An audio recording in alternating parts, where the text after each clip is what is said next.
नमस्कार दोस्तों, नील युग स्ट्रक्चर में आप सब दोस्तों का हार्दिक स्वागत है। आज हम इसी वीडियो में देखने वाले हैं सीबीएसई क्लास 9 हिंदी कोरे एनसीईआरटी सॉल्यूशन। और जो टेक्स्ट बुक है इसका नाम है कृतिका, और जो पार्ट नंबर है वो पार्ट नंबर 5 है, जिसका नाम है किस तरह आखिरकार में हिंदी में आया। क्या है?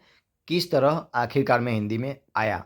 तो इसी पार्ट में जो अभ्यास के प्रश्न दिए हैं उन सारे प्रश्नों का हम इस वीडियो में सॉल्यूशन समाधान करने वाले हैं।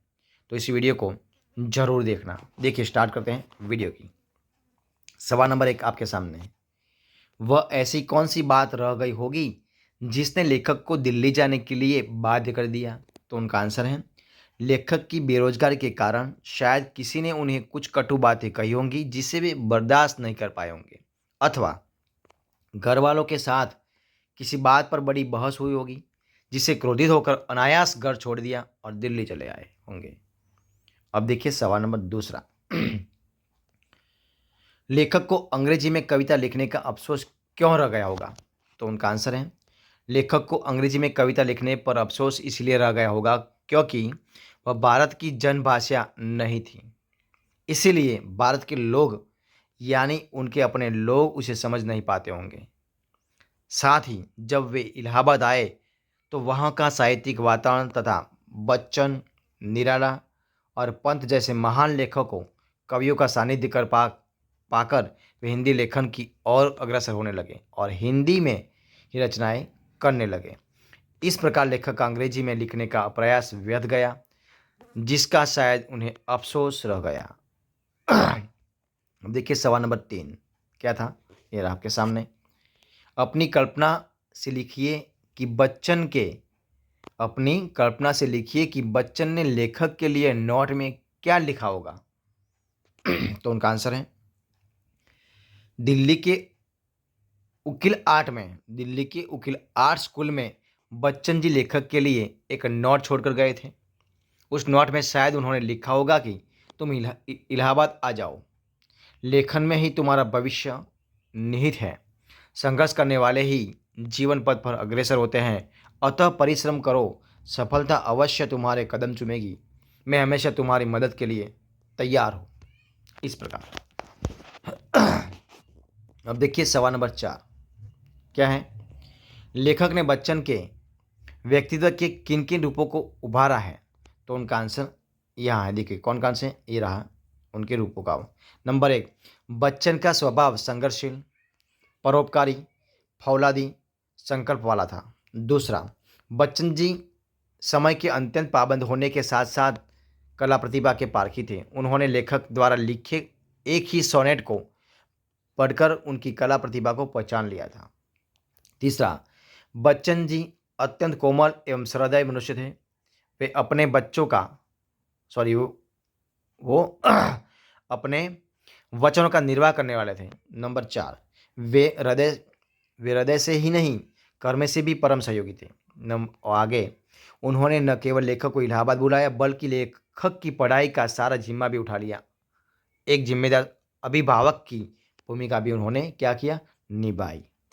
अब देखिए सवाल नंबर 5, बच्चन के अतिरिक्त लेखक को अन्य किन लोगों का तथा किस प्रकार का सहयोग मिला? तो उनका आंसर आपके सामने है। लेखक को बच्चन के अतिरिक्त निम्नलिखित लोगों का सहयोग प्राप्त हुआ। कौन कौन से देखते हैं आपके सामने ही रहा। क्या है? तेज बहादुर सिंह, यानी कि ये लेखक के बड़े भाई थे। ये आर्थिक तंगी के दिनों में उन्हें कुछ रुपये भेजकर उनका सहयोग करते थे। बच्चन के पिता, जब लेखक इलाहाबाद में आकर बस गए तो उन्हें स्थानीय अभिभावक की आवश्यकता थी। तब हरिवंश राय बच्चन के पिता ने उनका अभिभावक बनना स्वीकार किया। आगे सुमित्रा नंदन पंत और निराला जी, तो लेखक को इलाहाबाद में पंत जी और निराला जी जैसे हिंदी के सुप्रसिद्ध कवियों का सानिध्य प्राप्त हुआ, जिन्होंने हिंदी लेखन में लेखक को भरपूर सहयोग किया। सुमित्रा नंदन पंत ने लेखक को इंडियन प्रेस से अनुवाद का काम दिला दिया। उन्होंने लेखक द्वारा लिखी कविताओं में कुछ संशोधन भी किया। ससुराल पक्ष, जिन दिनों विदुर लेखक आजीविका कमाने के लिए संघर्ष कर रहे थे, तब ससुराल वालों ने उन्हें अपनी दुकान पर कंपाउंडरी का प्रशिक्षण दिया। बच्चन जी, लेखक को सबसे ज़्यादा सहयोग बच्चन जी से प्राप्त हुआ है, जिन्होंने इलाहाबाद बुलाकर लेखक को एमए करने के लिए प्रेरित किया और पढ़ाई का पूरा खर्च उठाया और कदम कदम पर अपना मार्गदर्शन और सहयोग प्रदान किया है। अब देखिए सवाल नंबर 6 क्या है।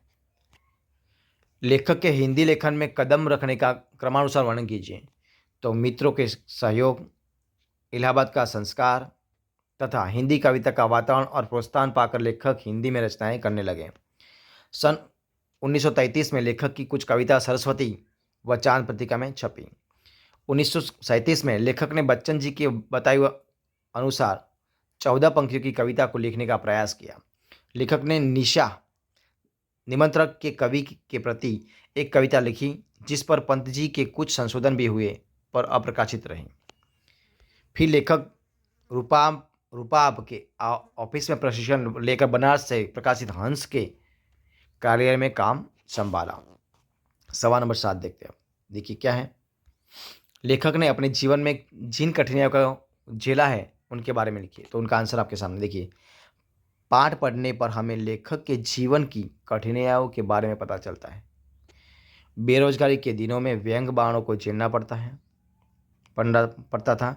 लेखक को अपने प्रारंभ के दिनों में आर्थिक समस्याओं से जूझना पड़ता था। साइन बोर्ड पेंट करके अपना गुजरा चलना पड़ता था। लेखक की पत्नी टीबी के कारण देहांत हो गया था और वे युवावस्था में ही विधुर हो गए, इसलिए उन्हें पत्नी वियोग की पीड़ा को भी झेलना पड़ा। बच्चन जी के आग्रह पर जब वे इलाहाबाद आए तब भी आर्थिक समस्या से जूझ रहे थे। बच्चन जी ने उनकी पढ़ाई का सारा खर्चा उठा लिया था। इस प्रकार उनके प्रारंभ के दिन आर्थिक कठिनाइयों से बीते थे। तो दोस्तों ये थे हमारे आज का इसी पाठ का जो अभ्यास के प्रश्न है उनके सारा सॉल्यूशन समाधान है। तो अगर आपको इस वीडियो पसंद आया हो, अच्छा लगा हो, यूज़फुल लगा हो तो इस वीडियो को लाइक कीजिए, कमेंट कीजिए, आपके दोस्तों में शेयर कर दीजिए और लास्ट में अब तक आपने इस चैनल को सब्सक्राइब नहीं किया है यानी कि क्या नहीं किया है नील युग स्टडी चैनल को सब्सक्राइब नहीं किया तो उनको सब्सक्राइब कर लीजिए।